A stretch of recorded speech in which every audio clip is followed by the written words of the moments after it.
दूसरा, जब पानी तेज बहेगा, जब पानी तेज बहेगा तो आपको दिख पाएगा, ठीक है। पानी जब इकट्ठा है तब भी आपको दिखेगा कि पानी इकट्ठा है, तो ऊर्जा उसमें संचित हो रहा है, वह संचित ऊर्जा फिर कार्य करेगा, ठीक है। तो ये आप देख पाइएगा यांत्रिक ऊर्जा, और ख़ास करके याद रखिएगा यांत्रिक ऊर्जा मांसपेशी का सहायता से भी होगा, यानी जो आप अपना बॉडी से काम कीजिएगा वो भी यांत्रिक में गिनाएगा। चलना या फेंकना या कुछ भी करना, या जनरेटर आप चला रहे हैं तो क्या लगा पहले, यांत्रिक, उसके बाद उसमें पेट्रोल है तब वो रासायनिक में चेंज हुआ, ऐसे रासायनिक नहीं, वो भी यांत्रिक के होगा, क्योंकि कॉइल क्या होगा, घूमेगा, आपको दिखेगा कॉइल, उसके बाद क्या बनेगा, बिजली। तो वो अलग अलग चीज़ है, ठीक है, ये ध्यान रखिएगा। अच्छा, ये यांत्रिक का खाली लिखिए तो एक बार डेफिनेशन, यांत्रिक ऊर्जा, उसका डेफिनेशन 2 लाइन का छूट गया था। यांत्रिक ऊर्जा, मैकेनिकल एनर्जी,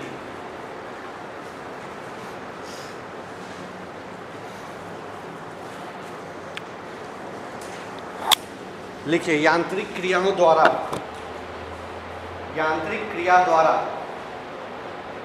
यांत्रिक क्रिया, यांत्रिक क्रिया समझ लीजिएगा जो आपको दिख जाएगा, मांसपेशी की क्रिया को बोल सकते हैं, जैसे पंखा घूम रहा आपको दिखेगा, मोटर चल रहा तो दिखेगा, पानी जब मोटर बाहर फेंकेगा तो भी दिखेगा, तो ये दिख जाएगा। लेकिन अयांत्रिक आप नहीं देख पाइएगा, जैसे ध्वनि देख पाइएगा नहीं, बहुत मुश्किल है। नाभिकीय ऊर्जा देख पाइएगा नहीं, हाँ उसका प्रोसेस आपको दिखेगा कि उसका इफेक्ट क्या हुआ। अब यहाँ पे नाभिकीय ऊर्जा पैदा की तो गर्मी हुआ, वो आपको दिख जाएगा।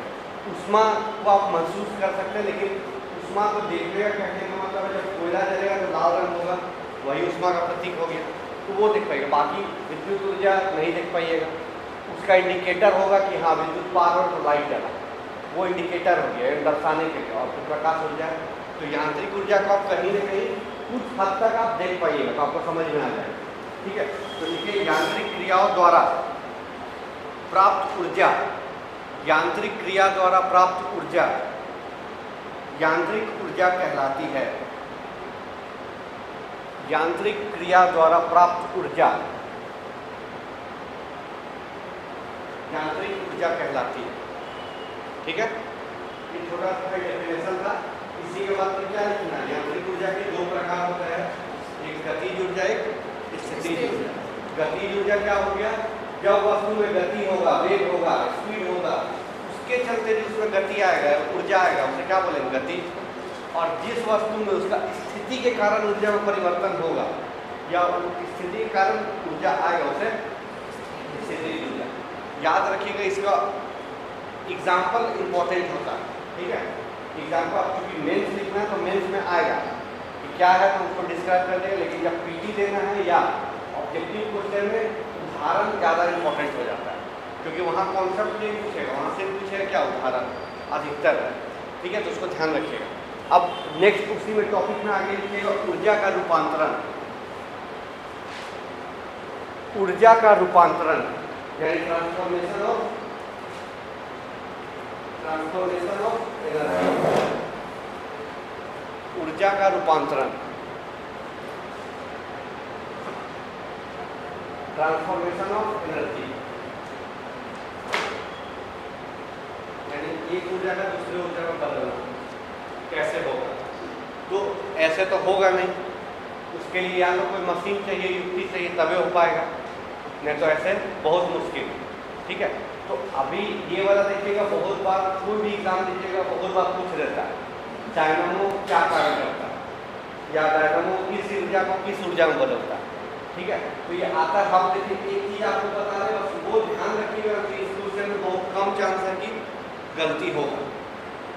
सबसे पहला चीज़ है कि जो भी मशीन का नाम दे या जो भी युक्ति का नाम दे, वो आप ध्यान रखिएगा किससे ऑन हो रहा है, यानी किससे स्टार्ट होगा, पहला चीज़। और आपको अंत में क्या मिलेगा, बस वही बदलेगा। जैसे जैसे स्पीकर है, स्पीकर किससे स्टार्ट होता है, बिजली, बिजली के बिना ऑन होगा, तो हम क्या दिए इसमें, बिजली यानी विद्युत ऊर्जा। हम लोग को बाहर क्या मिला, साउंड, तो क्या बदल गया, विद्युत ऊर्जा किसमें, ध्वनि ऊर्जा में। बस यही याद रखिएगा।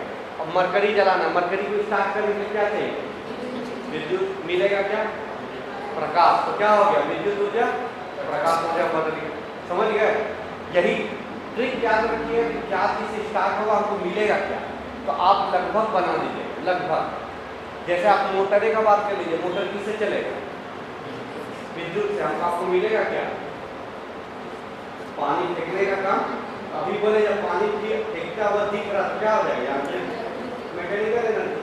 तो विद्युत किसमें चेंज हो गया, मैकेनिकल एनर्जी से। मानिए पंखा में, पंखा किससे ऑन होगा, विद्युत से। मिल क्या रहा, हवा मिला तो क्या बनेगा, यांत्रिक। तो विद्युत किसमें बदल गया, यांत्रिक। बस यही ट्रिक समझ में आया।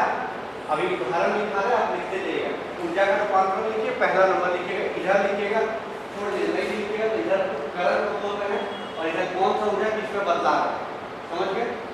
जैसे पहले लिखिए डायनामो, डायनामो यानी electric generator, dynamo electric generator, उसी को बोलते हैं।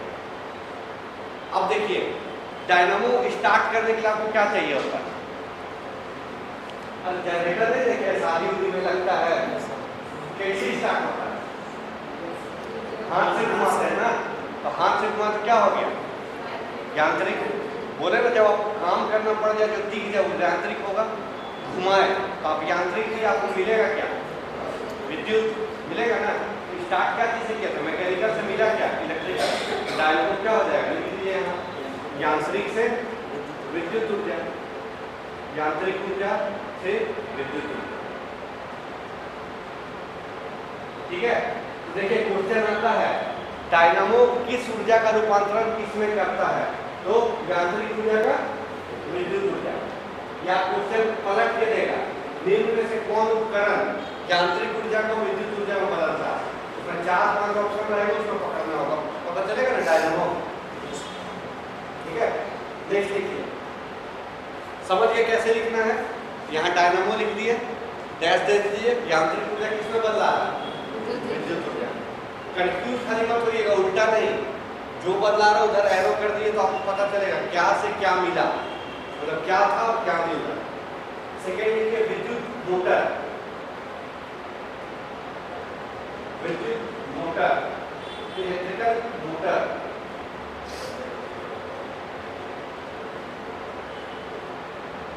चलिए विद्युत मोटर में बताइए चलेगा कैसे, यांत्रिक चलेगा विद्युत मोटर। अरे मोटर विद्युत, हाँ वही लाइट, ठीक है। लाइट मत बोलिए, लाइट मतलब प्रकाश, विद्युत। विद्युत से क्या मिलता है, पानी फेंक रहा है, यांत्रिक। लिखिए विद्युत ऊर्जा से यांत्रिक। समझ में आ रहा है, बताया। देखिएगा ये ट्रिक याद रखिएगा, सब एग्जाम में आपको काम देगा, सब एग्जाम में जब स्टील कॉन्फ्रेंस पूछेगा बस आपको यही ध्यान रखना। ठीक है, विद्युत ऊर्जा से यांत्रिक ऊर्जा। उसके बाद लिखिए सोलर सेल, सोलर सेल यानी सौर सेल, सौर सेल, सोलर सेल। बोलिए, प्रकाश ऊर्जा से, सीधा प्रकाश से विद्युत। यांत्रिक पवन चक्की जब आए तब यांत्रिक। अभी क्या है, सिलिकॉन प्लेट लगाए, सूर्य का रोशनी इसमें पड़ा तो सीधा क्या है, प्रकाश ऊर्जा। उस प्रकाश ऊर्जा को किसमें बदला जा रहा है, सीधा विद्युत। तो सौर सेल में लिखिए प्रकाश ऊर्जा से विद्युत ऊर्जा, यानी light energy to electrical energy. आ रहा समझ,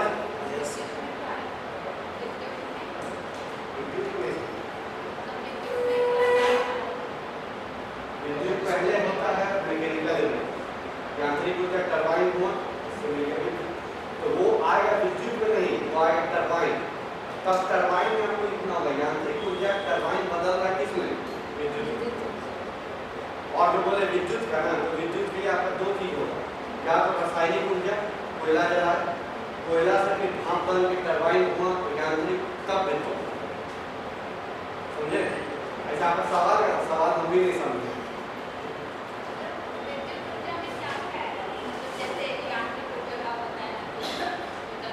देखिए विद्युत, ठीक है, विद्युत ऊर्जा आए, विद्युत ऊर्जा का उपयोग कहाँ कीजिए। जैसे सोलर प्लेट में क्या होता है ना, सोलर प्लेट में आप लोग देखिएगा क्या होता है, डायरेक्ट लाइट लगा हुआ है, तो जैसे प्लेट में प्रकाश पड़ा वो प्रकाश विद्युत ऊर्जा में बदलता है, विद्युत ऊर्जा फिर प्रकाश हो जाएगा, इसीलिए लिखे सोलर सेल। सोलर सेल, अगर सोलर प्लेट लिखे या सोलर लाइट लिखे तब अलग होगा, ठीक है। जैसे आजकल आप लोग देखिएगा सिग्नल में जो रेड येलो और ग्रीन जो लाइट रहता है किस पे काम करता है, सोलर पे। जब तक धूप पड़ता है वो काम करेगा, लेकिन बरसात में बैठ जाता है, नहीं काम करता, तो पुलिस को फिर उतरना पड़ता है रोड पे, इधर वाले रुके उधर वाला आइए, इधर रुके, होता है ना। लेकिन जब धूप आ जाता है तो देखिए फिर लाइट वाला सिस्टम काम करने लगता है। तो क्या हो गया, वहाँ प्लेट लगा, सूर्य पर रोशनी उसमें पड़ा, वो उसको क्या में बदल दिया, विद्युत में, विद्युत से वो लाइट।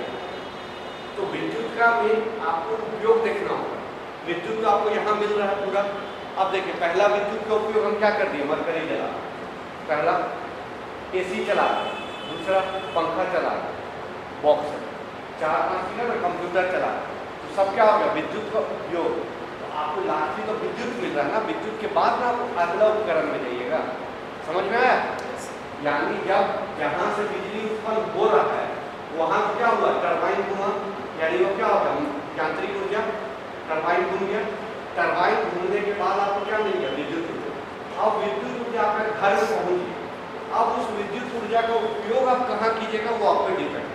अगर उस विद्युत ऊर्जा का उपयोग आप पंखा चलाने में कर रहे आप बोलिएगा विद्युत ऊर्जा किसमें बदल गया, यांत्रिक। अगर आप लाइट जला रहे हैं तो विद्युत ऊर्जा किसमें बदल गया, प्रकाश। बस वही चीज, इसको चलाएगा तो यहाँ विद्युत ऊर्जा किसमें बदल गया, बस यही चीज, ठीक है। नेक्स्ट लिखिए विद्युत बल्ब, या CFL लिख सकते हैं, LED लिख सकते हैं। विद्युत बल्ब या मरकरी भी समझ लीजिए। विद्युत बल्ब CFL जो पहले चलता था, LED, बताइए आया समझ में। किससे चलेगा बल्ब, कौन किससे होगा, विद्युत से मिलेगा क्या, प्रकाश। तो विद्युत ऊर्जा से प्रकाश होगा। खाली गौर कीजिएगा कभी कभी बल्ब में प्रकाश की जगह क्या दे देगा, उष्मा ऑप्शन में, क्योंकि आप देखिएगा जब भी प्रकाश होता है तो थोड़ा सा उष्मा आपको मिल जाएगा। पीला वाला बल्ब जलाइए आपको प्रकाश के साथ थोड़ा सा उष्मा ही मिल जाएगा। अगर प्रकाश को ऑप्शन नहीं रहे तो क्या लिखना होगा, तो पता चल जाएगा, दिक्कत का बात नहीं हो, दोनों नहीं देगा, क्योंकि बल्ब का सीधा काम हम लोग उष्मा के लिए नहीं करते, हम लोग सिर्फ होते प्रकाश के। लेकिन आप बहुत बार देखिएगा फुचका वाला ठेला अपने अंदर जहाँ रखता है उसमें बल्ब जलाते हैं, क्यों, ताकि गर्म रहे और गर्म से नमी दूर रहे, तो वो वहाँ उष्मा का उपयोग करता है। लेकिन वो पर्पस नहीं होता, हम लोग का मेन पर्पस बल्ब जलाने में क्या होता है, रोशनी, ठीक है। नेक्स्ट देखिए इंजन। इंजन इसमें लिखिए उष्मा ऊर्जा से यांत्रिक ऊर्जा, क्योंकि इंजन में जब तक आप गर्म नहीं देंगे, जब कोयला जला के तो काम नहीं करेगा। उष्मा ऊर्जा से यांत्रिक ऊर्जा,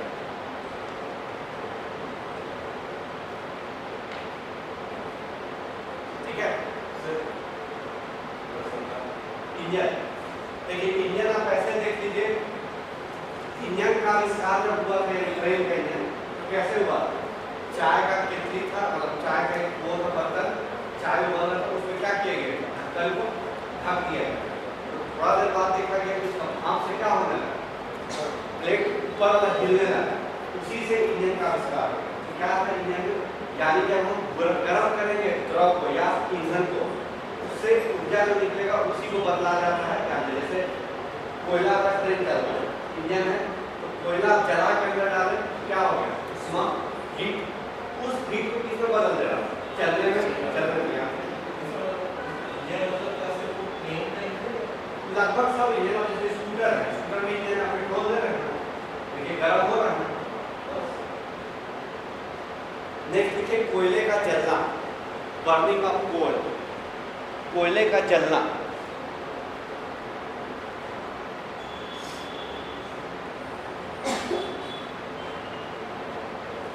बताइए ऊर्जा किसमें बदल गया, यानी आप कोयला वाला पहले ही उष्मा दे रहा है, रासायनिक ऊर्जा से उष्मा, क्योंकि वो जब जलेगा तो अंदर क्या होगा, रासायनिक अभिक्रिया, सब चीज जल रहा है, तो जल के आपको क्या मिल रहा है, उष्मा। उष्मा यानी हीट, रासायनिक ऊर्जा से उष्मा।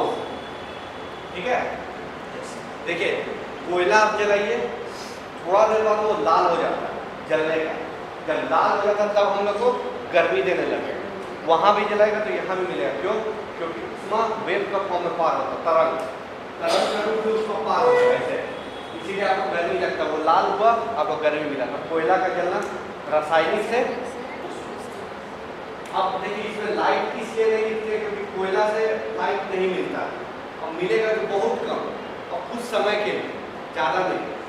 खुद गौर कर लीजिए, हाँ लकड़ी जलेगा तो आपको थोड़ा मिल सकता है, क्योंकि मसाले सब जलता था तो मिलता था, उसे उष्मा भी मिलता था और प्रकाश भी। लेकिन कोयला से लाइट नहीं मिलता। कोयला स्टार्टिंग में धुआं किया, फिर जलने लगा, फिर आपको रोशनी सिर्फ उस एरिया में मिलता है। तो कोयला का बेसिकली जब उपयोग करते हैं तो उपयोग भी ध्यान रखिएगा। कोयला का उपयोग किस लिए होता है, खाना बनाने यानी गर्म चीज के लिए उष्मा मिलेगा, प्रकाश के लिए कोयला का उपयोग नहीं करते हैं, बस ये भी ध्यान रखें। ठीक है, अब लिखिए ताप ऊर्जा संयंत्र यानी थर्मल पावर प्लांट। ताप ऊर्जा संयंत्र, ताप ऊर्जा संयंत्र, थर्मल पावर प्लांट। इसमें लिखिए रासायनिक ऊर्जा, फिर ऐसे डैश देके उष्मा ऊर्जा, और फिर डैश देके विद्युत ऊर्जा। रासायनिक ऊर्जा, उष्मा ऊर्जा, विद्युत ऊर्जा, तीन प्रोसेस हम लिख पाए। अगर कोई प्रोसेस आएगा तो सीधा क्या हो गया, रासायनिक से विद्युत या उष्मा से विद्युत। ठीक है, यानी ताप जो संयंत्र होता है उसमें क्या होता है, कोयला जलता है, रासायनिक अभिक्रिया हुआ, उससे गर्मी निकला यानी उष्मा निकला, फिर उष्मा को किसमें बदला जाता है, विद्युत। ठीक है, ऐसे उष्मा फिर जाता है यांत्रिक में, टरबाइन घूमेगा, उसके बाद फिर विद्युत। तो कल इसको याद रखना। ठीक है, फिर लिखिए जल संयंत्र, हाइड्रो पावर प्लांट। अभी क्या था, ताप ऊर्जा, अभी जल संयंत्र।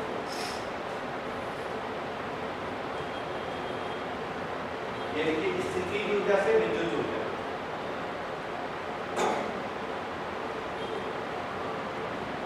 स्थितिज ऊर्जा से विद्युत ऊर्जा, क्योंकि स्थिति के कारण पानी में ऊर्जा आया, वो टरबाइन घुमा दिया। स्थितिज ऊर्जा या यांत्रिक ऊर्जा वो किसको घुमा दिया, विद्युत। नेक्स्ट लिखिए लाउड स्पीकर, विद्युत ऊर्जा। कोई भी पावर प्लांट का बात कीजिएगा तो आपको लाउडली फल क्या मिलेगा, विद्युत। नाभिकीय ऊर्जा भी बात कीजिएगा तो विद्युत। ठीक है, नाभिकीय जो लिखाएंगे लाउड स्पीकर। लाउड स्पीकर देखे है ना, ये तो स्पीकर बोल सकते हैं जिसको आम भाषा चोंगा, समझ रहे ना, चोंगा इस तरह का रहता है ना, रहता है ना।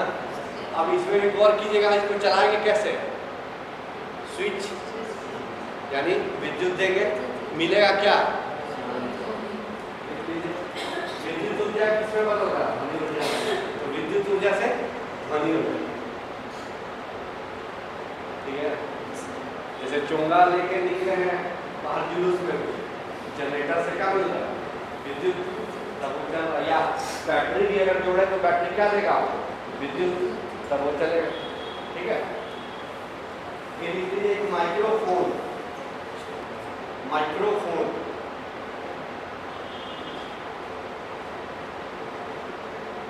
ये लिखिए ध्वनि ऊर्जा से विद्युत ऊर्जा, ध्वनि ऊर्जा से विद्युत ऊर्जा।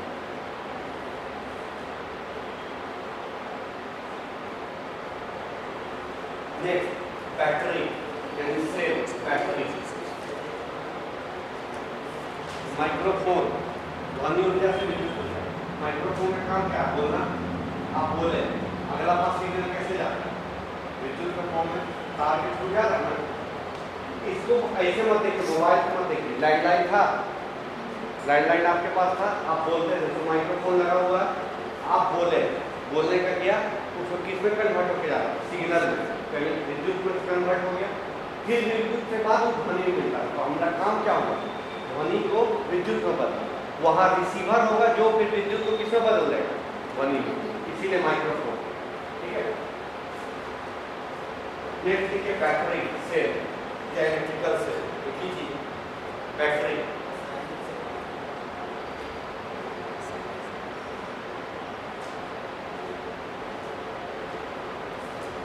बैटरी को लिखिए रासायनिक से विद्युत, chemical energy to electrical energy, रासायनिक ऊर्जा से विद्युत ऊर्जा। ठीक है, क्योंकि देखिए बैटरी में क्या होता है, अंदर कैथोड एनोड और एक लिक्विड सॉल्यूशन रहता है, उसमें क्या हो रहा है, रासायनिक अभिक्रिया। उस रासायनिक अभिक्रिया को हम लोग करवाते हैं तब हम लोग क्या मिल जाता है, विद्युत। मेनली देखिए विद्युत ही मिलता है, क्योंकि विद्युत की बात करेंगे, वो बैटरी आप टॉर्च में लगा दीजिएगा तो प्रकाश, लेकिन विद्युत में होते हुए प्रकाश आता है। या आप वो छोड़ दीजिएगा, इन्वर्टर में जो बैटरी होता है क्या हो गया, केमिकल रिएक्शन। केमिकल रिएक्शन किसमें डायरेक्ट बदल आता है, विद्युत। ये विद्युत का पता करके हम इस्तेमाल करते हैं। ठीक है, नेक्स्ट देखिए मोमबत्ती का जलना। मोमबत्ती का जलना बताइए,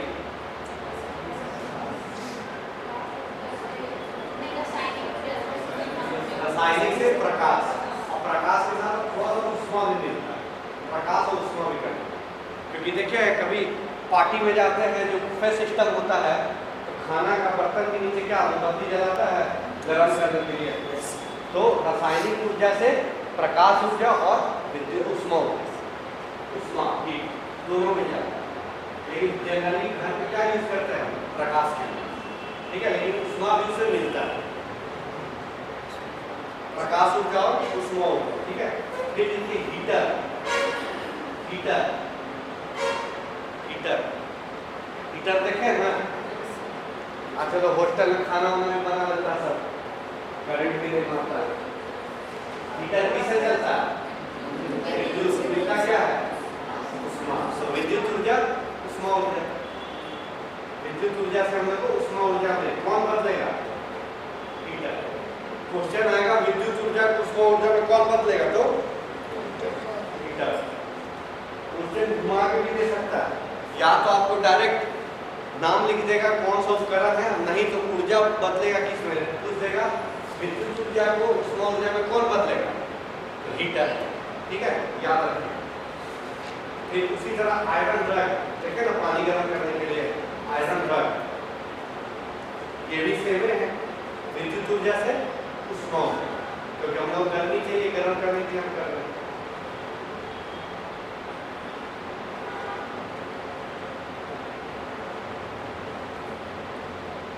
फिर देखिए नाभिकीय संयंत्र, न्यूक्लियर पावर प्लांट, नाभिकीय संयंत्र।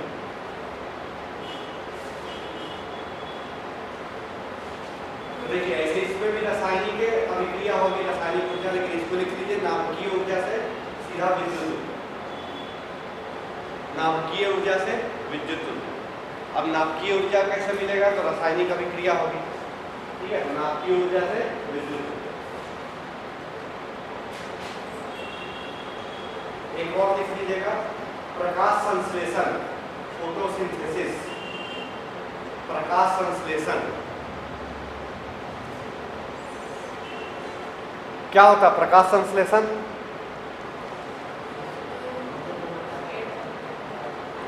हाँ, यानी प्रकाश संश्लेषण वह क्रिया है जिसमें पेड़ पौधा अपने लिए भोजन का निर्माण करे। जब धूप हो, हरा पत्ता हो, तो धूप से वो लेके पानी के साथ मिलकर अपना भोजन तैयार करते हैं, यानी कार्बनिक तत्व कार्बनिक में टूटता है और ऑक्सीजन मिलता है। ऑक्सीजन को वो वायुमंडल में छोड़ता है और लेता क्या है, CO2, कार्बन डाइऑक्साइड। तो इसी को रासायनिक अभिक्रिया है, प्रकाश संश्लेषण होता है। तो किसका उपयोग हो रहा है, प्रकाश का।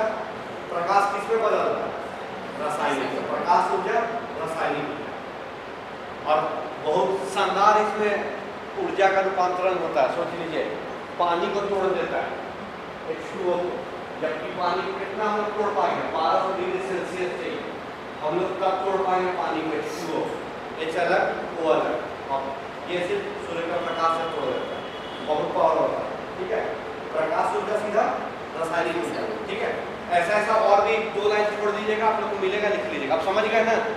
अगर एग्जाम में मेंस में आता है ऊर्जा में, तो आप ऊर्जा का लिख सकते हैं, ऊर्जा का रूपांतरण युक्तियों द्वारा एक ऊर्जा से दूसरा ऊर्जा में होता हो। क्या 5 उदाहरण दें, ठीक है, क्योंकि हम लोग पहले भी लिखे ऊर्जा संरक्षण का नियम में ऊर्जा एक रूप से दूसरे रूप में परिवर्तित होगा। कैसे परिवर्तित होगा, ठीक है।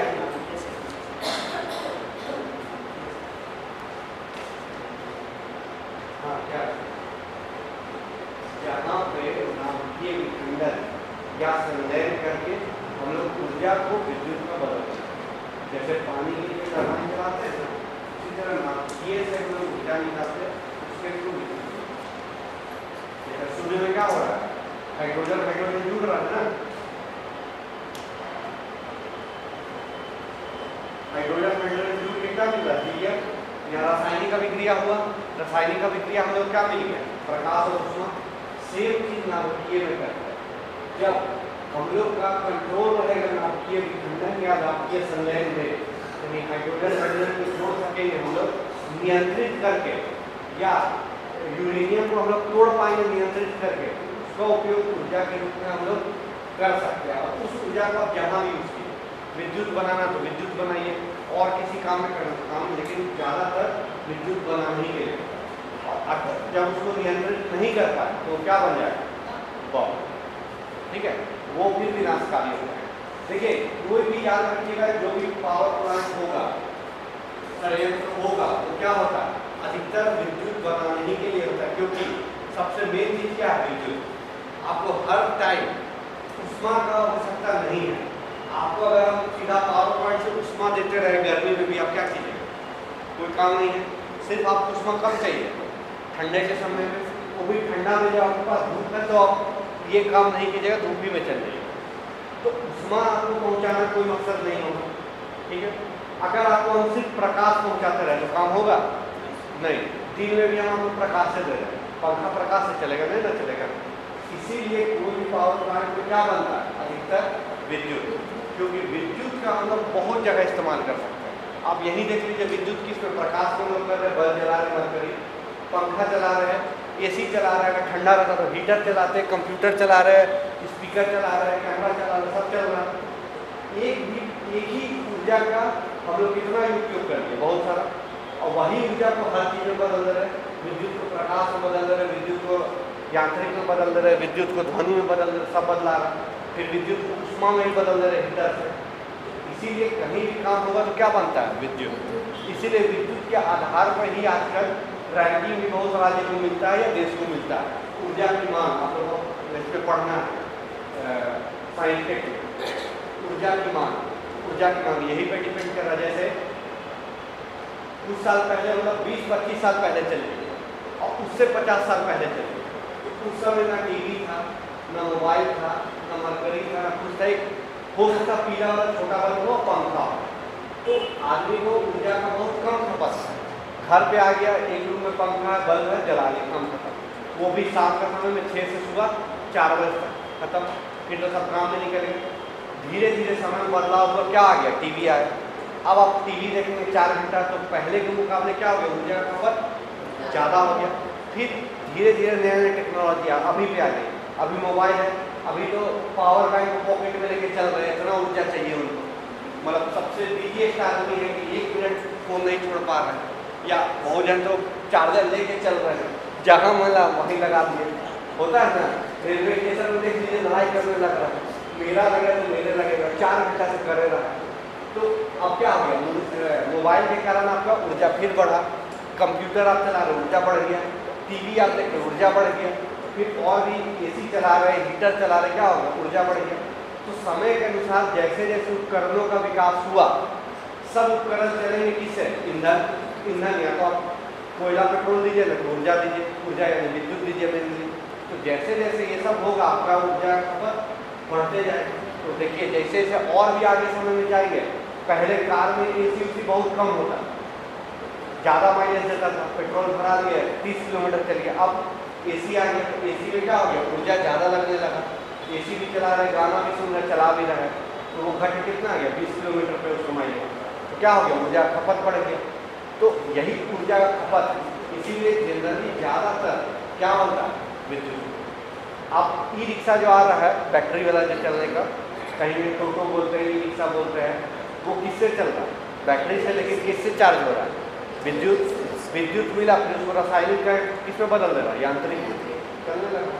तो इसीलिए विद्युत सबसे मेन हो गया। इसीलिए सारा देश आजकल विद्युत के पीछे है।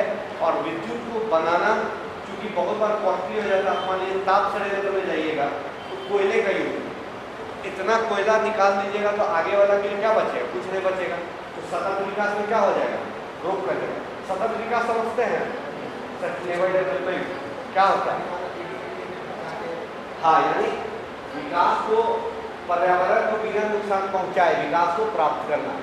जो विकास और पर्यावरण सतत जीवन तक चलता है, यानी अभी हम लोग ईंधन या संसाधन का उपयोग कर रहे हैं, वो आने वाले समय के लिए भी बचे रहे। ऐसा नहीं है, क्योंकि देखिए इसलिए सब का बात होता है ना, क्योंकि ये सब लिमिट है। कोयला क्या है? लिमिट। पेट्रोल क्या है? लिमिट। एक बार ये खत्म हो जाएगा। या आप देख लीजिए पानी। अच्छा, लेकिन एक चीज है, पानी तो पूरा समुद्र में है, फिर भी पानी संकट क्यों हो रहा है? 71% समझ लीजिए क्या है पृथ्वी पे? पानी। यानी 1/3 2/3 पानी है, सिर्फ 1% है, 29% यानी 1 भाग क्या है? स्थल। लेकिन पानी का कमी नहीं है, लेकिन दिक्कत क्या है? पीने का पानी का। क्योंकि समुद्र का पानी आप नहीं पी पाइए, लेकिन समुद्र का पानी को पीने लायक बनाने के लिए ऐसा काम चल रहा है। जैसे इजराइल देश है, वो लोग समुद्र का पानी को मीठा में कन्वर्ट कर देता है, वो लोग पी लेना। लेकिन सबका बस का बात नहीं, क्योंकि बोल देने से नहीं ना होता है, उसके पीछे जो खर्चा आएगा, कॉस्ट आएगा, वो भी तो देखना होगा ना। तो इसीलिए क्या हो जाता है, सारा का सारा कुछ यही सब खेल में चल जाता है कि हमको क्या जरूरत है, क्या चाहिए। तो सतत विकास इसीलिए हुआ कि सतत विकास का मतलब आप अंधाधुंध पेड़ काट दीजिए, पता चला पेड़ ही नहीं बच रहा। कोयला पूरा साफ कर दीजिए, पता चला कोयले नहीं बच रहा। क्या कीजिएगा? फिर आगे के समय में हम लोग पास अपना टेक्नोलॉजी नहीं बढ़ पाए। इसीलिए लिमिट चीज को बचाने ही का तरीका को सतत विकास बोला गया। और वही चीज अभी चल रहा है। इसीलिए विद्युत के पीछे सब इसलिए पड़ा हुआ है, क्योंकि विद्युत सबसे मेन हो गया। विद्युत में तो देखिए गाड़ी भी चल रहा है, फिर आपको सुने हम इलेक्ट्रिक बस भी आने वाला है, ठीक है। फिर आप ये देख लीजिए ट्रेन आजकल कोयला से किसमें बदल गया? इलेक्ट्रिक। ऊपर देखिएगा तार सट के चलता है, इलेक्ट्रिक चाहिए, वहाँ चाहिए, यहाँ आप देख ही रहे इलेक्ट्रिक का मतलब। तो सारा जहाँ क्या हो गया? विद्युत। तो विद्युत को करने के लिए बहुत सारे उपाय किया गया। इसीलिए आ रहा पवन चक्की, कि हवा का उपयोग करके हम चक्की को चलाएंगे, टरबाइन घूमेगा और बिजली मिलेगा। फिर आ गया हाइड्रो, ये तापीय ऊर्जा, यानी ज्वार वाला जो समुद्र में ज्वार भाटा चलता है, उसका लहर का उपयोग किया जा रहा है। वो लहर चलेगा, टरबाइन घूमेगा, विद्युत मिलेगा। फिर उसी तरह भूतापीय ऊर्जा, भूमि का टेम्परेचर से हम लोग ऊर्जा निकालें, तो बहुत सारा चीज़। सौर ऊर्जा सब इसी का एग्जाम्पल है। नाभिकीय ऊर्जा इसीलिए बनाया गया ताकि हमको विद्युत आराम से मिले। लेकिन इतना आसान नहीं होता, बहुत टेक्नोलॉजी चाहिए, तो ऐसे नहीं होगा। नहीं तो जानने का तो हम लोग सब जानते हैं, आप लोग भी जानते हैं एटम बम कैसे बना, कोई बना देगा? नहीं ना बनाएगा। आप कोई भी किताब ढूंढ लीजिए, आपको पूरा थ्योरी नहीं मिलेगा, क्योंकि उसको पता है अगर हम थ्योरी लीक हुआ कोई भी बना के कर सकता है। देखिए आपका ईरान, तुर्की सब मान रहा है ना कि हम लोग को भी दीजिए एटम बम, लेकिन कोई देश में, क्योंकि सब प्रोटोकॉल है, इसमें सिग्नेचर हुआ, सब देश आप लोग को पढ़ना है साइंटिफिक में, CBTV और जो है उसमें क्या है कि साइन होता है कि आपके पास अगर ये टेक्नोलॉजी है और वही टेक्नोलॉजी अगर खतरनाक हुआ तो आप किसी को नहीं दीजिए। यानी परमाणु ऊर्जा की बात हुआ, एटम बम। एटम बम हम लोग भी हैं, पाकिस्तान भी है, चाइना भी है, अमेरिका भी, बहुत सारा देश है। और ये भी सच है कि हम लोग से ज़्यादा किसके पास है? पाकिस्तान पास है। लेकिन क्योंकि पाकिस्तान पास चाइना सपोर्टेड है, इसलिए हो सकता है वो फ्लॉप कर जाए। लेकिन हम लोग वाले हम प्योर है, फूटा तो पूरा पाकिस्तान साफ, इस तरह का चीज़। तो हम लोग पास भी है, पाकिस्तान पास भी है। अब बहुत सारा देश है जिसके पास ये टेक्नोलॉजी नहीं है, और वो देश क्या कर सकता है? उसका गलत उपयोग कर सकता है। क्योंकि आतंकवादी संगठन आप लोग देख रहे हैं, वो लोग तो वही चाहता है, ब्लैकमेल कर देगा, हमको इतना दो, ये करो, वो करो, तो हम बम फोड़ देंगे, तो फिर दिक्कत हो जाएगा। इस कारण कोई भी अपना चीज़ नहीं देता, खास करके ये सब चीज़। अब जैसे हम लोग राफेल किस देश से करते हैं? फ्रांस। सिर्फ हम लोग क्यों दिया वो? और भी तो देश खरीदने के लिए रेडी था। अच्छा, बेचा क्यों? उसको नहीं बेचना चाहिए था। देखिए बेचा इसलिए ना क्योंकि कोई भी अपना जो लेटेस्ट टेक्नोलॉजी है ना किसी को नहीं देगा, ठीक है। फ्रांस पास राफेल से भी ऊंचा टेक्नोलॉजी उसको दे चुका है, इसीलिए वो भारत हो गया, ठीक है। अमेरिका अपना सबसे टॉप जहाज कभी नहीं बेचे, क्योंकि उसको पता है ये मेरा सीक्रेट है, यानी ये मेरा ऐसा चीज है कि हम हर परिस्थिति में लड़ पाएंगे उससे, हर परिस्थिति में, और उससे जितना नीचे का प्लेन होगा, क्योंकि उससे एडवांस में मिल गया। अब मतलब ऐसे समझिए, आपको हम 2+2 सिखा दिए 4, तो आप इससे बढ़ के क्या पढ़ लिए 5+5, ठीक है। ये आप जान रहे हैं, ये बाकी देश नहीं जा रहा, तो ये तो आप सिखा दीजिएगा उसको कि देखो ऐसे ही, क्योंकि आप उसका एडवांस चीज जान चुके हैं। वही चीज होता है सारा टेक्नोलॉजी में, जो देश एडवांस चीज पे ऊपर पा देता है वो अपना नीचे वाला बेच रहे हैं, क्योंकि उसको पैसा भी मिल रहा है। राफेल फ्रांस के पास सबसे टॉप मॉडल है, उससे भी ऊपर का उसको मिल चुका है, यानी वो खुद अपना कर लिया, बना पा रहा है, इसलिए भारत को बेच दिया, क्योंकि भारत से बहुत अच्छा रिश्ता है। पाकिस्तान को अमेरिका बेचा F-16 बहुत तगड़ा फाइटर प्लेन में गिना था, यानी टॉप 5 फाइटर प्लेन में F-16 भी पाकिस्तान में। लेकिन उस F-16 को हम लोग का पायलट थे अभिनंदन, सुखोई की विंग से न गिरा दिए। सोचिए, अपना छोटा सा प्लेन से F-16 को गिरा दिया, अमेरिका का पूरा बेइज्जती हो गया। अमेरिका तुरंत पाकिस्तान को फोन किया, क्यों आप इस्तेमाल किए?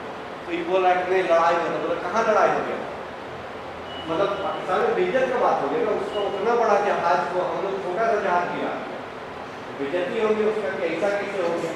तो ये सब कब होता है, जब टेक्नोलॉजी आपका हाइयर होगा तब आप बेचिएगा। अभी एटम बम देखिए, दक्षिण कोरिया हाइड्रोजन बम भी कर दिया है, लेकिन उस पर रोक लग गई, क्योंकि हाइड्रोजन बम और खतरनाक है।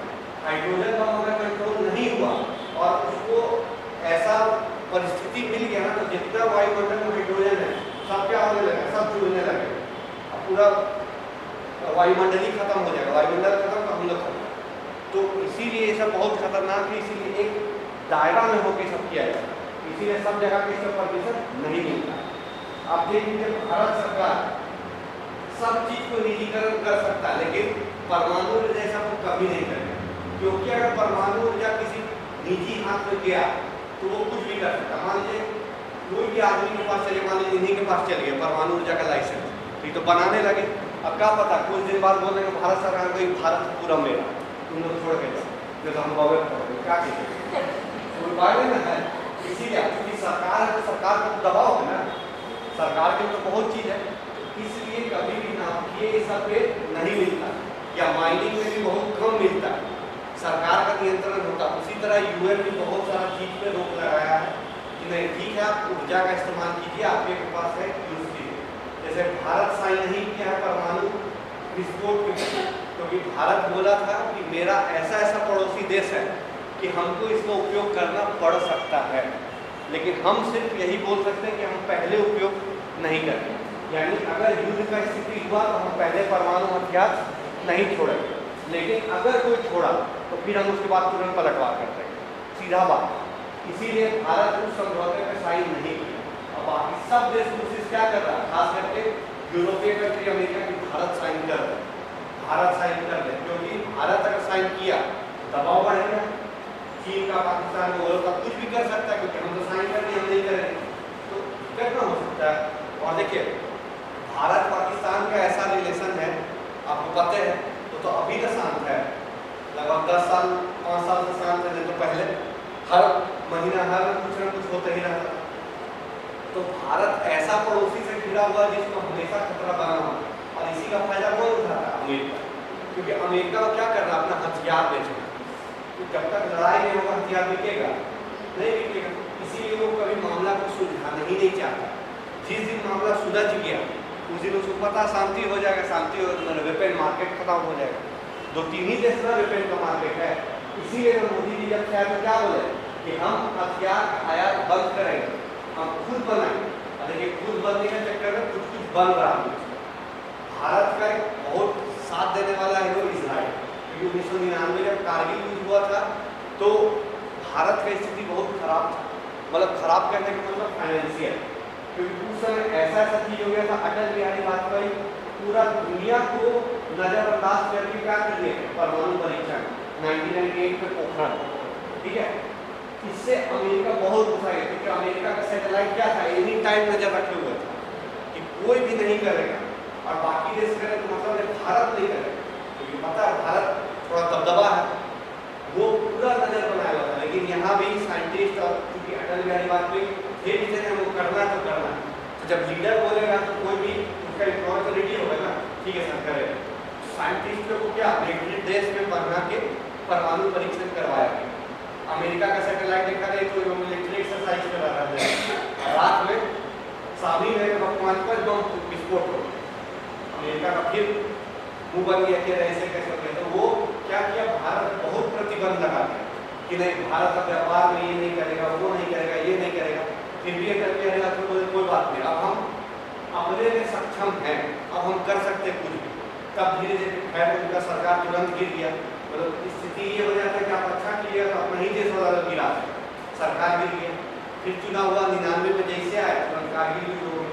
तो कारगिल युद्ध में भी अब सब खिलाफ था, कोई सुझाने के लिए आने तो इजराइल दिया था सारा वेपन, ठीक है आप ले जाइए, बाद में हमको पैसा दीजिए, तब जाकर फिर हम कारगिल जीते। तो इसी तरह सारा कुछ ऊर्जा पर ही डिपेंड हो रहा है, क्योंकि सब क्या हो रहा है एक दूसरा का सपोर्ट। हम लोग जैसे अभी हम लोग इतना आत्मनिर्भर हो गए कि बिजली को बांग्लादेश को बेच रहे हैं ना, नेपाल भूटान के साथ दे रहे हैं। हम लोग खाद में इतना निर्भर हो गए कि हम लोग किसको भी दिए गए अफगानिस्तान को, तो पूरा विश्व छोड़ दिया। लेकिन हम लोग 200 क्विंटल पहुंचा के 200 टन पहुंचा, 200 टन पहुंचा हुए हो, कोई कुछ बोल पाया नहीं बोल पाया, क्योंकि पता भारत अभी थोड़ा दबदबा स्टेट में। अभी जब रूस यूक्रेन युद्ध हो रहा था पूरा विश्व क्या बोल दिया, उससे तेल मत खा, भारत रुपये में खरीद दिया उससे, कोई कुछ बोल पाया नहीं बोल पाया। तो यही सब होता है, एक जब आप सक्षम हो जाएंगे तो देखिएगा कोई कुछ नहीं हो जाएगा, और जब आप सक्षम हो जाएंगे तब ना बेचिएगा। अगर भारत पास विद्युत का कोई उपाय ही नहीं होता तो बांग्लादेश कौन बेचता है, पहले अपना पूर्ति हो नहीं रहा तो दूसरा कैसे बेचेगा। लेकिन फिर भी अभी यहाँ भी ऊर्जा क्राइसिस है, सब जगह ऊर्जा भी पर्याप्त मात्रा में नहीं, अभी भी लाइट कट रहा है, 24 घंटा तो नहीं मिल रहा है।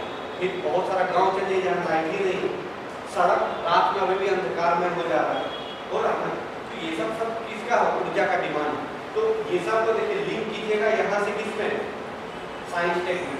साइंस टेक में आपको ऊर्जा का पढ़ना ही है, नाभिकीय ऊर्जा, फिर रिन्यूएबल नॉन रिन्यूएबल एनर्जी और ये ऊर्जा की मांग, तो सब एक ही से रिलेटेड है। एक बार समझ लीजिएगा, खुद अपने आप अच्छा से लिख पाइए, ठीक है। तो ये सब ऊर्जा को एक रूप में दूसरा रूप में परिवर्तन का नियम, ये समझ गए। अगर एग्जाम में आए ऊर्जा के बारे में तो आप एग्जाम लिख सकते हैं, ऊर्जा संरक्षण के अनुसार ऊर्जा एक रूप से दूसरे रूप में परिवर्तित होती है, निम्न उपकरण है जिसके कारण एक ऊर्जा से दूसरा ऊर्जा में परिवर्तन। अब लिख दीजिए 5-6। अच्छा देखिए, अच्छा आपका आंसर बन के जाएगा, ठीक है, इसको ध्यान रखिए।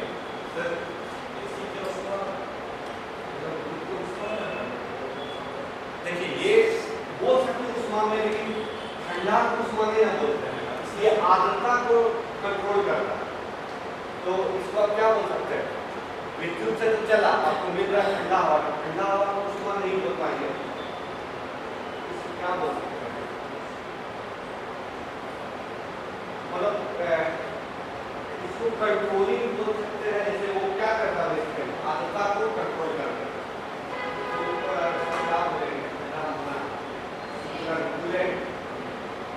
जैसे हीट एनर्जी, लेकिन कूलेंट एनर्जी होता नहीं।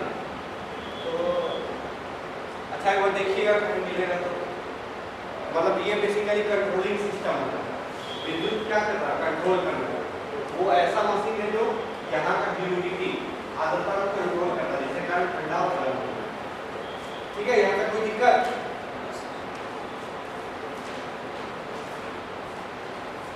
ये सब थोड़ा चीज है, थोड़ा ध्यान रखिएगा क्या है क्या नहीं है। तो देखिए लगभग हम लोग सेकेंड वाला जो टॉपिक था वो पूरा कंप्लीट हो गया, ठीक है।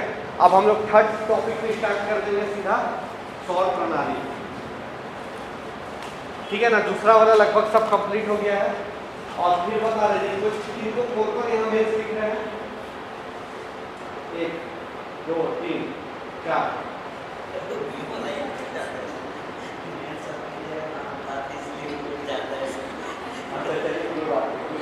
देखिए जो लिख रहे हैं वो तो ठीक है, नहीं भी लिख रहे तो उम्मीद है कि जल्दी ही आने का चांस है। तो अभी से अच्छा से धीरे धीरे तैयार होइए तो उस समय आपको प्रेशर नहीं पड़ेगा, एकदम इजीली आप पार कर लेंगे। और यही चीज़ आपको पीटी में भी काम देगा। अच्छा हाँ, सीडीपीओ कितना जन भरे? लगभग सब भर रहे ना, जब नहीं भरे तो भर दीजिए। खाली देखिए थोड़ा सा अंतर होगा, जेपीसी ले रहा है गजेटेड ऑफिसर, नो डाउट। पहले 4800 ग्रेड पे में था, अभी इसको 5400 ग्रेड पे में कर दिया।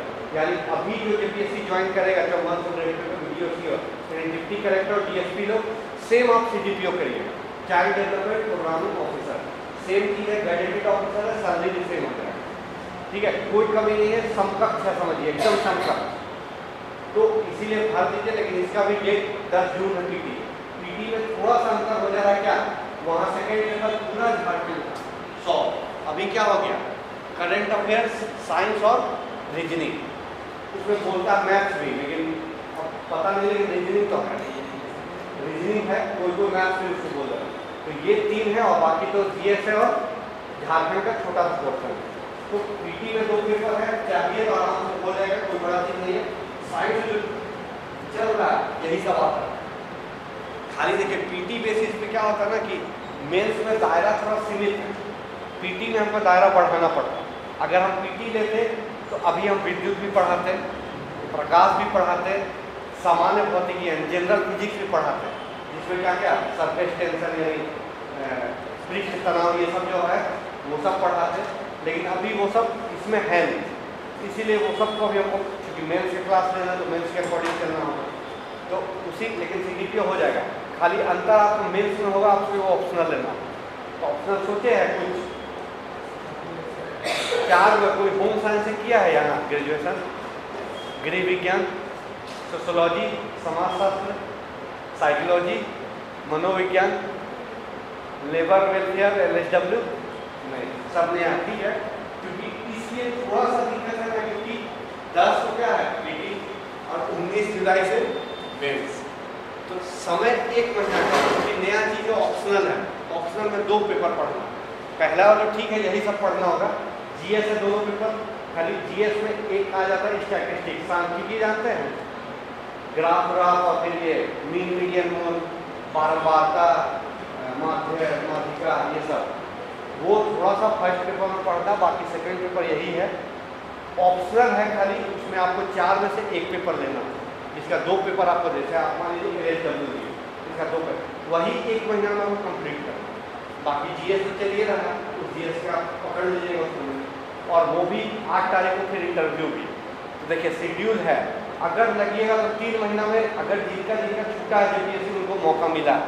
लड़की लोग के तो और फायदा क्या है, 50% रिजल्ट, 64 सीट तो 32 सीट पक्का हो सकता है, 64 का 64 सीट लड़की लोग ले, नहीं तो 32 तो पक्के हैं, 32 लड़की 32 लड़का हो सकता है, 64 का 64 क्लीन स्वीप भी हो सकता है, क्योंकि 32 तो ऐसा ही फिक्स है। बाकी 32 में रोकने ना लगा हुआ है कि लड़की नहीं आ सकती, अगर वो कट ऑफ आएगा उतना एकदम आ सकती है, तो कर सकते हैं, अभी भी समय है। आज कितना तारीख, 7 में, समझ लीजिए 32 दिन बचा। आप पीटी में अच्छा खासा पढ़े हुए पढ़े ना जेपीएससी के लिए, जो भी पढ़े है, बस इसमें थोड़ा सा आपको करंट अफेयर्स पे ध्यान देना होगा, क्योंकि करंट अफेयर्स स्पेशली लिखा होगी 3 टॉपिक के साथ, करंट अफेयर्स, साइंस और रीजनिंग। तो समझ लीजिए 100 नंबर है, 30-30 मान के चलिए 30-30 आने का चांस है। करंट अफेयर्स आपका एक महत्वपूर्ण भूमिका निभाएगा। रीजनिंग जानते हैं,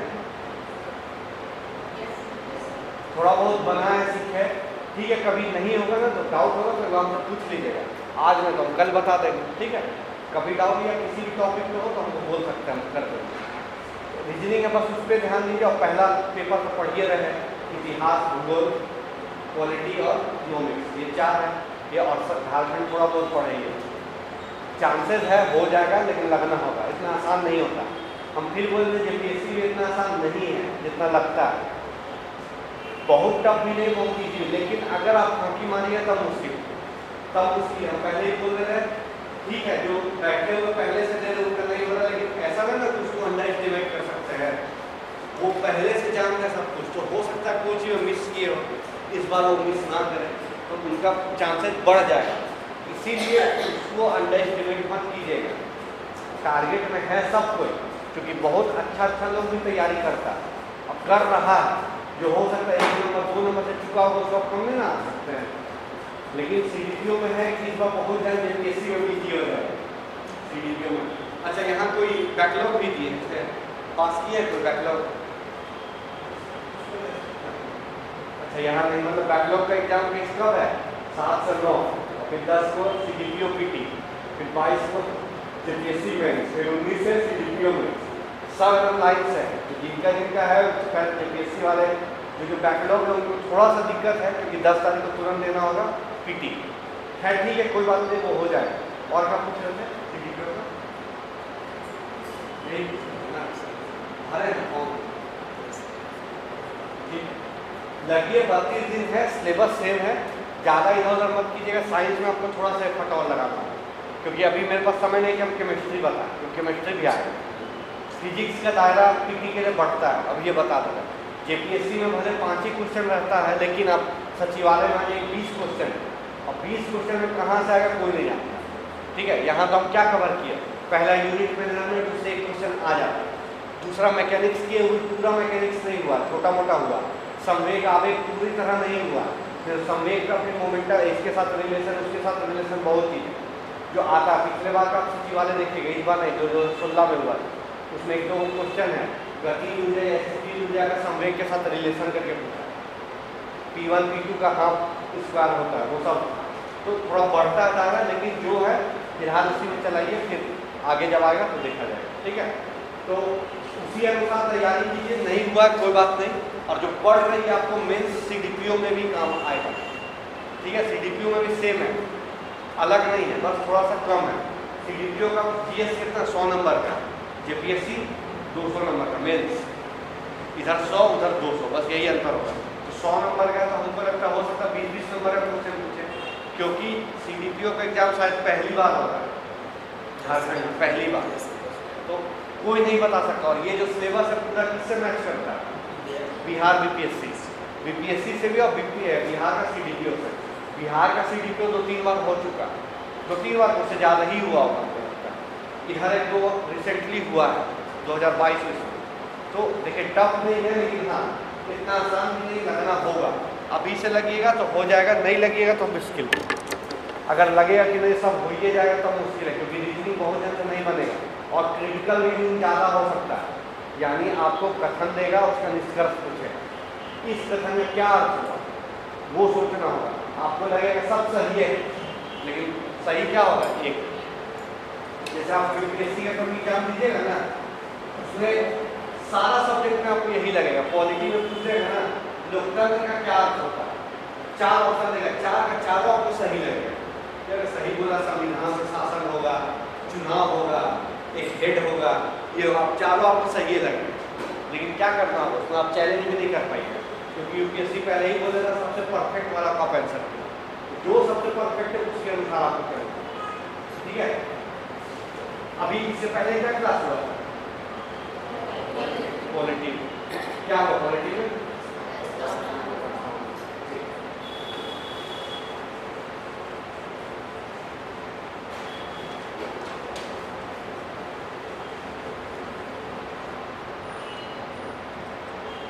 तो देखिए थोड़ा थोड़ा ध्यान दीजिए, हो जाएगा, ज़्यादा टफ नहीं है, लेकिन हाँ लगना होगा। फिर हम बोल रहे हैं बिना लगे नहीं होगा। ठीक है, सौर प्रणाली हम लोग स्टार्ट करते हैं। सोलर सिस्टम, सौर प्रणाली।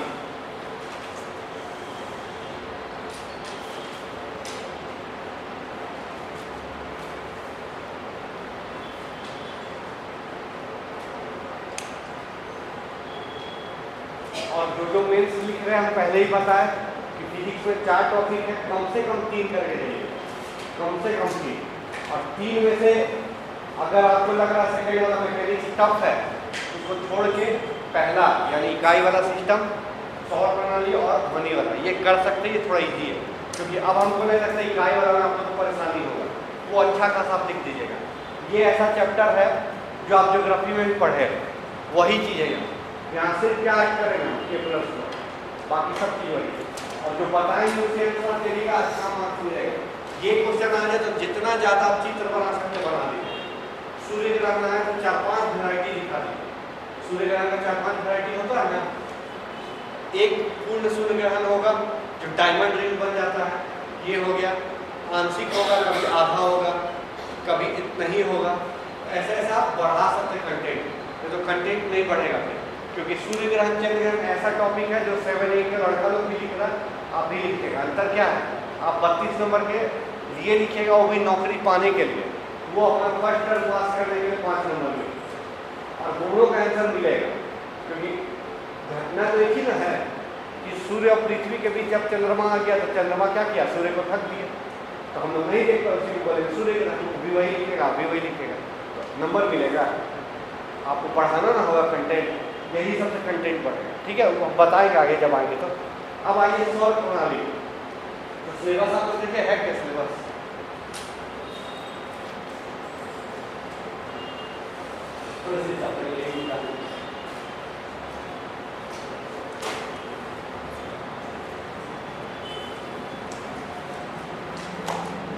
देखिए ये यूपीएससी का डायरेक्ट सिलेबस है। ठीक है, इस वाला में तो नहीं कुछ गलती था, जो गलती बता दीजिए। हाँ देखिए, सोलर सिस्टम यानी सौर प्रणाली। सौर प्रणाली आप लोग समझ रहे हैं, आएंगे उसमें। उसके बाद क्या है, relative position of earth with respect to sun and other planets, यानी पृथ्वी की स्थिति सूर्य और अन्य ग्रहों की अपेक्षा, यानी पृथ्वी कहाँ पे है, क्या है, कैसे है, क्या नहीं, तो यही बताएगा केपलर को।